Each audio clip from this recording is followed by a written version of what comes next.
Oo. Ako naman, lawas ha. Sige, ikaw. Nindot ang imong lawas. Ay, thank you. Or lami ang oh, no. Wait. No. Erase. PG-13, ha? Wala pang gisulti, wala pang dinudugtong. Lami. Kung hindi sana pinasok ni Raffy Tulfo ang mundo ng politika, hindi sana mapapansin ng mga tao ang kahinaan niya sa lawas ng babae. Pero dahil nandiyan na siya, hindi lang babae ang nakitang kahinaan sa kanya, pati pala pera. Ang isang Raffy Tulfo na minsang hinangaan ko at naging inspirasyon pa nga ng pangalan ng channel ko, ngayon ay hinuhusgahan ko na. Hindi kasi ganitong Raffy Tulfo ang kilala ko. Let me call on them 18 kargador. Kasi nga po, nagkakarga sila ng mga mali-maletang pera, sabi nga nila. Simula pa lamang po na tinawag silang 18 Marines, may paglilinlang na agad.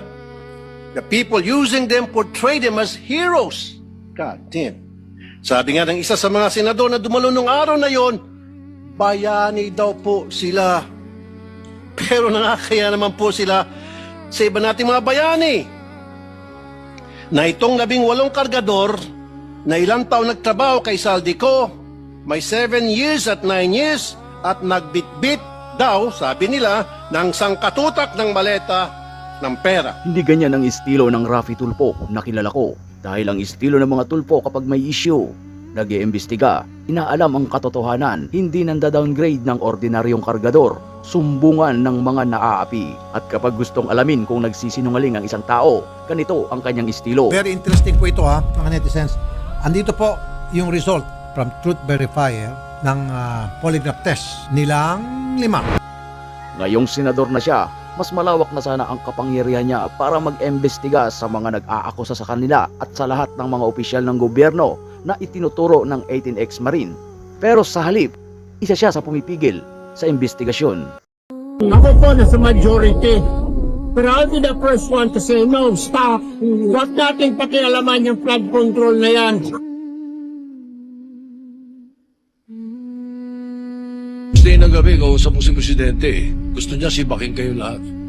Or during the hearings that they were conducting in the House, Speaker Martin Romualdez called me.